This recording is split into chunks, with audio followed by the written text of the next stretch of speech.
Bonjour tout le monde, je vous souhaite la bienvenue dans un nouveau vlog. On a passé 2 jours à Glasgow, je vous laisse quelques images du train et de notre arrivée et je vous dis à tout à l'heure.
Comme on avait du temps et qu'il faisait beau, on a décidé de se faire un petit street art tour. Je vous mettrai le lien en barre d'infos, il y a une carte officielle de toutes les fresques dans Glasgow. En tout, je crois qu'il y en a une trentaine. Nous, on en a fait une quinzaine, c'est déjà pas mal. On a énormément marché, mais j'étais vraiment très contente et on en a vu des magnifiques.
Le samedi matin, avant de rentrer à Édimbourg, on a fait un petit tour au Kelvingrove Museum. En plus, comme il pleuvait, c'était parfait comme activité. C'est un très joli musée et vous allez voir, en plus, ils ont beaucoup d'humour. Je vous laisse voir pourquoi je dis ça.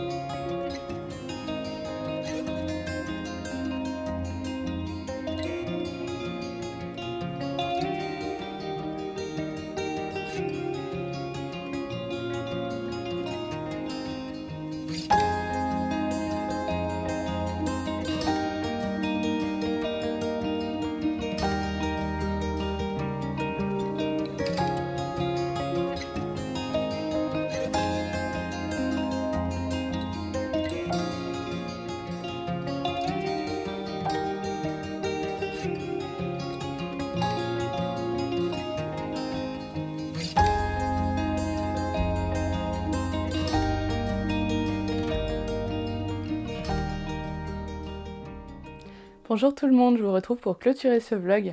Comme vous l'avez vu, hier et aujourd'hui, on était à Glasgow. Je vais donc un peu vous raconter ce qui nous est arrivé, nos petites aventures.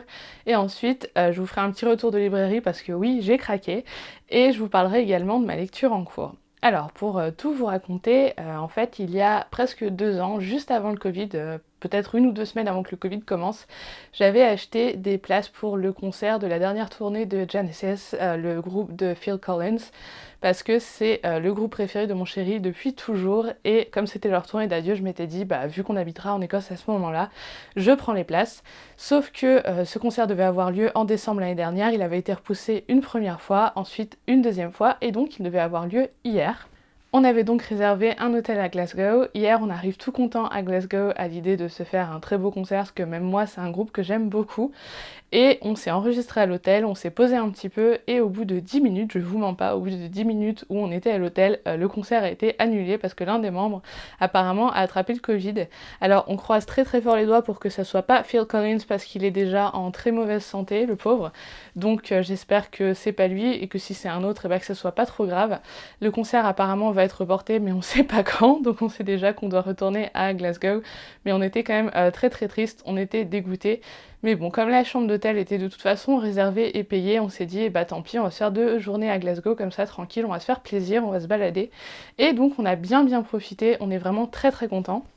Vous l'aurez vu, notamment on s'est fait un petit street art tour. Il y a quelques années on avait déjà fait un bon tour de Glasgow et on avait vu pas mal de fresques, mais de un il y en a eu des nouvelles et de deux on les avait pas toutes vues, donc là on a vraiment pris le temps. On a marché 16 km en tout hier, donc autant dire que ce matin j'avais très très mal aux pieds, mais c'était vraiment très chouette. Vous aurez vu les images, c'est une ville que j'adore pour ça, Glasgow. Et ensuite, le soir, quitte à avoir raté un concert, on s'est dit, bah tiens, on va peut-être se faire un ciné. Au début, on voulait aller voir le nouveau James Bond, mais en fait, il est sorti hier au Royaume-Uni, parce que les films sortent le vendredi, et ça a pas raté. On a réussi à trouver aucune place nulle part, donc on s'est rabattu sur Shang-Chi.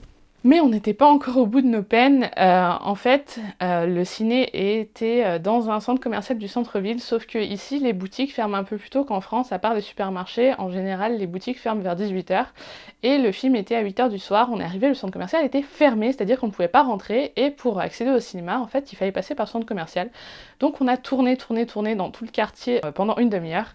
Et il faisait déjà nuit noire et on voyait des gens autour de nous qui cherchaient aussi. Et au bout d'un moment, on a suivi des gens qui avaient trouvé la solution. Il a fallu faire tout le tour de 2 ou 3 pâtés de maison pour trouver une autre entrée qui était ni indiquée, ni éclairée, ni quoi que ce soit. On est arrivé juste à la fin de la pub, c'est-à-dire qu'on s'est posé 1 minute et ça y est, le film a commencé. On aurait pu le rater si on n'avait pas suivi ces gens à ce moment-là. Mais donc voilà, à la base on n'était pas franchement tenté par Shang-Chi, je vous le dis, c'était vraiment le film de la deuxième chance, de ouais, bah, on sait pas quoi faire d'autre. Mais c'était génial. Si je dois être honnête, je dirais que c'est même mon Marvel préféré maintenant. Si vous l'avez pas encore vu et si vous en avez pas entendu parler, je vous fais juste un petit pitch très rapidement. On suit donc Shang-Chi. C'est le fils d'un chef de guerre slash mafieux, et en fait ce chef de guerre a plus de 1000 ans parce que il a un pouvoir très particulier qui tire de 10 anneaux en métal qu'il porte à ses poignets et qui le rendent pour ainsi dire invincible et immortel. Sauf que ce chef de guerre invincible et immortel, il y a une vingtaine d'années, a rencontré une femme dont il est tombé amoureux, ils ont eu 2 enfants, il s'était donc rangé, il était devenu un homme respectable. Sauf que sa femme est morte et il est retombé dans ses anciens travers, et donc là on va suivre ses enfants, notamment son fils Shang-Chi, qui lui a essayé d'échapper à la vie de son père. Sauf que, vous vous en doutez, ça peut pas être aussi simple que ça, et on va suivre leurs aventures. C'était absolument génial, j'ai tout aimé, que ça soit les personnages, la musique, les décors, même les effets spéciaux. Comme d'habitude, chez Marvel, j'ai adoré l'humour. Moi, je suis très très bonne cliente. Je suis aussi très bonne cliente au niveau des émotions, et comme souvent chez Marvel, j'ai versé ma petite larme. C'était vraiment génial. Ce que j'ai beaucoup aimé, c'est qu'ils ont intégré du folklore et de la mythologie chinoise dedans, et ça, j'ai trouvé que c'était un aspect vraiment chouette, et c'était vraiment fantastique. Peut-être que c'est parce que je m'attendais à rien par rapport à ce film, mais je vous le recommande vivement si vous avez envie de passer un bon moment, et en plus de voir un film de super-héros qui change un peu, et bah écoutez, il est tip top. On était vraiment contents, même si on était lessivés après la journée d'hier. Et ensuite, ce matin, vous l'aurez vu dans les derniers plans du vlog, on est allé au Calvin Grove, qui est donc un musée. C'est un musée à la fois d'ethnologie et d'art. Le bâtiment est absolument magnifique. Il ressemble beaucoup au Museum of Natural History de Londres, qui est un endroit que j'aime aussi énormément. J'ai beaucoup aimé ce musée, même si, comme je vous l'ai dit, on était fatigués, donc on a vraiment fait un tour rapide. On a passé 1h30, 2 heures, alors que je pense qu'on pourrait s'y perdre une journée. Mais c'était très très chouette. Je pense qu'on prendra le temps de revenir et d'explorer ça un peu plus dans le détail. Mais donc voilà, on a passé 2 jours très très chouettes à Glasgow, et franchement, bon bah on s'est clairement remis de notre déception parce qu'on a pu bien en profiter. Alors maintenant, je vous fais un petit point sur mes achats en librairie. Ça vous aura pas échappé si vous avez vu mes dernières vidéos, je suis censée être en no-buy. J'avais prévu de ne rien acheter pendant au moins un mois, mais là, avec la grosse déception du concert, on était tous les deux un peu tristes, et même mon chéri m'a dit « Allez, vas-y, craque, achète-toi quelques livres, ça te remontera un peu le moral ». Et j'ai donc fait 3 petits achats. Il s'agit de Dune de Frank Herbert. Vous allez dire que je suis un mouton, mais il m'a été recommandé donc par des amis, et bah avec tout le battage médiatique qui est fait autour de ce film, j'ai pas pu échapper. Même ma mère me tanne depuis quelques jours pour que je le lise. Je crois que j'ai vu l'ancien film il y a assez longtemps, mais je m'en souviens absolument pas pour tout vous dire. Et tout le monde me dit que le film est génial et que c'est une adaptation très fidèle du livre. Le film n'est pas encore sorti au Royaume-Uni, il sort seulement dans 2 semaines, donc je pense pas que j'aurai le temps de lire le livre d'ici 2 semaines, mais vu que je pense le film va rester un bon moment au cinéma, j'aurai peut-être un peu plus de temps. Et ce qui me fait très plaisir, c'est que mon chéri a accepté de le lire en lecture commune avec moi. Il faut savoir qu'il lit pas énormément, donc c'est vraiment très très chouette, je suis très contente. Moi je pense que je vais lire en VO et lui en VF, parce que bon, déjà qu'il lit peu, il va pas en plus s'embêter à lire de la SF en VO. Mais écoutez, vu que je commence à me faire petit à petit une petite culture SF, petite, hein, oui, c'est clair, mais je suis contente de pouvoir l'élargir et de me faire un avis sur ce classique, même si je déteste cette couverture, malheureusement j'en ai pas trouvé d'autres. J'ai vraiment un problème moi avec les éditions qui reprennent des affiches de films, je comprends pas l'idée. À la limite quand c'est une affiche abstraite, ça passe, mais quand c'est avec des photos de personnages, je supporte pas, je trouve que ça fait très cheap, j'aime pas du tout. Donc je vais essayer de faire abstraction de cette édition, et si j'aime cette saga et que j'en trouve une sympa, pas trop chère, et ben je donnerai ou je revendrai celle-là et je m'en prendrai une autre. Mais en tout cas, je suis contente de pouvoir me faire un avis. Ensuite, une lecture qui m'a été recommandée à la fois par Benjamin de la chaîne et du compte Les Mots Magiques et par une amie qui lit énormément de science-fiction, The Fifth Season de N.K. Jemisin. Si vous avez vu mon dernier avis lecture, vous savez que très récemment j'ai lu et adoré Genèse de la Cité de cette autrice. Donc j'avais demandé des recommandations sur ses autres romans, et donc Benjamin et mon ami m'ont dit que celui-là était vraiment un incontournable, et que si Genèse de la Cité était unique, celui-là l'était tout autant. En tout cas, je suis ravie de retrouver la plume de cette autrice qui avait été pour moi une des forces de Genèse de la Cité, et aussi de découvrir un autre de ses univers. Mon ami m'a dit que vraiment cette saga-là ne laissait pas indemne, et que pour elle ça avait été vraiment une révélation en termes de SF, donc je suis très contente. Je pense pas le lire tout de suite, mais je pense qu'il y a de grandes chances pour qu'il y passe en 2021. En plus il est pas très très long en soi, même si c'est une trilogie, le premier tome à mon avis va se lire assez bien si c'est aussi bien écrit que Genèse de la Cité, donc je suis ravie de continuer avec cette autrice, et surtout d'étendre ma culture en SF. Dernier achat que on voit tourner pas mal sur les réseaux, et qui me faisait envie depuis un moment mais j'avais jamais craqué. Il s'agit de Mary and the Night Brothers, qui vient d'être traduit en français. En fait, il s'est fait à peu près 1 an qu'il est sorti en anglais, et je l'avais vu plusieurs fois, il me faisait envie, mais sans plus. Et c'est au moment de la parution en français que j'ai entendu dire qu'en fait, il s'agissait d'un roman middle grade, certes, mais sur le thème des enquêtes surnaturelles, et ça m'a accroché tout de suite. Donc, quand je l'ai vu et que je me suis dit, bah, t'es en librairie, tu vas pas y retourner, parce que oui, là, je suis en no-buy, et pour le coup, je vais m'y tenir, je pense, jusqu'à voire fin novembre. J'aimerais bien tenir minimum jusqu'à la moitié du mois de novembre, mais si je tiens jusqu'à la fin, ça serait super. Et ben je me suis dit, bah écoute, t'es là, tu le prends. On va donc suivre Mary qui va se retrouver à travailler pour un bureau d'enquête surnaturelle. C'est une thématique que j'aime beaucoup, mais j'en ai lu plutôt en young adult ou en adulte. Et là, donc, de voir un petit roman en middle grade sur ce sujet, bah, je me suis dit pourquoi pas tenter. C'est la lecture commune du mois d'octobre du groupe Les Lectures du Clair de Lune. Je me suis abonnée au groupe, mais bah on est déjà le 10 octobre et je pense pas que j'aurai le temps de le caler dans ma pile à lire pour ce mois-ci. Donc tant pis, je ferai pas lecture commune, mais peut-être que j'irai voir quelques opinions, je sais pas comment ça va se passer, mais en tout cas il me fait très très envie, je suis ravie de le lire et on va pas se le cacher, il est très joli avec ses pages bleues comme ça, mais en tout cas il me fait très envie. On va terminer ce vlog avec ma lecture en cours, vous l'aurez vu dans un des rushs précédents. Je suis en train de terminer, il me reste 90 pages de Daughter of the Pirate King de Trisha Levenseller. Alors, c'est un roman assez court, il fait tout juste 300 pages. On suit Eloisa, qui est donc la fille du roi pirate, et en fait, elle va se laisser kidnapper, elle va faire exprès, ça fait partie d'un plan qu'elle a monté avec son équipage, par un pirate rival, le capitaine Drixon, et son frère, qui est le premier maître, qui est Ryden. Parce que, en fait, elle veut se retrouver sur leur navire pour chercher quelque chose dont son père a besoin. Et donc elle va se dire que se laisser kidnapper, ça lui laissera le temps de fouiller le navire de fond en comble sans que personne puisse la soupçonner. Sauf que deux choses. D'une part, très vite va arriver une romance avec Ryden, je vous spoil pas, c'est écrit derrière. Et d'autre part, on va se rendre compte que Eloisa cache un secret, mais alors c'est fait avec tellement peu de subtilité que en une phrase et demie j'avais compris. Et en plus, je me suis rendu compte très rapidement que, je vous le montre pas pour pas vous spoiler pour le coup, mais que si vous regardez la quatrième de couverture de ce premier tome, vous voyez le titre du deuxième tome, et le titre du deuxième tome vous spoil le secret de Eloisa, donc bravo le marketing. C'est comme si, je sais pas, Harry Potter 7 s'appelait Harry est un Horcrux. Voilà, c'est exactement ce genre de spoil. C'est pas désagréable comme lecture, c'est assez sympa, mais en fait, on est sur un roman qui est censé être du young adult, sauf qu'au niveau de la romance, je pense que l'autrice a voulu faire plus, mais elle était clairement limitée par les bornes du genre.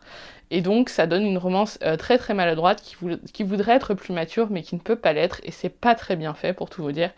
Maintenant ça reste assez bien écrit, ça reste assez fluide, et ce que j'aime assez dans ce livre, même si le personnage de Eloisa m'agace pas mal et celui de Ryden encore plus, il y a quand même pas mal d'humour. Et Eloisa me fait penser à, je sais plus comment elle s'appelle, le personnage joué par Penelope Cruz dans Pirates des Caraïbes, le 4, vous savez, celui que tout le monde oublie tout le temps, celui que tout le monde aimerait oublier, effacer de sa mémoire, Pirates des Caraïbes et la Fontaine de Jouvence, ou le secret de la Fontaine de Jouvence, quelque chose comme ça.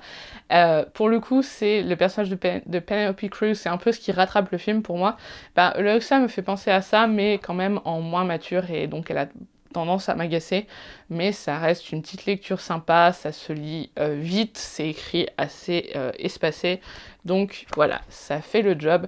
Maintenant, ça révolutionne pas le genre, et je vous le dis, ça reste maladroit, mais bon. Je l'ai quasi fini, honnêtement, je sais pas si je lis le tome 2. Il me faudrait soit un gros cliffhanger, soit un gros twist pour pouvoir lire le tome 2, parce que là, pour l'instant, c'est pas que je m'ennuie, parce que bah, c'est assez rapide pour qu'on n'ait pas à s'ennuyer, mais je suis pas convaincue du tout. Je pense que je suis plus la cible de ce genre de roman. Peut-être que ado, j'aurais apprécié davantage, encore que, je vous dis, c'est assez maladroit, en fait. L'équilibre au niveau de la romance, on sent vraiment que l'autrice s'est un peu trouvée coincée entre du young adult et peut-être une volonté de faire quelque chose de plus mature. Mais bon, je le finis à mon avis ce week-end et je vous en parle rapidement. Et bah écoutez, c'en est tout pour ce vlog, j'espère que ça vous aura plu, j'espère que si vous connaissez pas Glasgow, ça vous aura donné envie de visiter un jour. Moi j'étais très très contente de vous tourner ce vlog. Je sais que les vlogs sont pas les vidéos les plus regardées sur cette chaîne, mais je sais que ça plaît quand même à quelques-uns, et même pour moi ça me fait un peu une excuse pour filmer des souvenirs pour plus tard. Donc je suis quand même assez contente de pouvoir faire ce genre de format. N'hésitez pas à me dire ce que je pourrais faire comme vlog qui pourrait vous plaire. N'hésitez pas évidemment à commenter, à liker, à vous abonner à la chaîne si c'est pas déjà fait, à la recommander à quelqu'un à qui ça pourrait plaire. Moi je vous dis un grand merci et je vous dis à très bientôt. Ciao!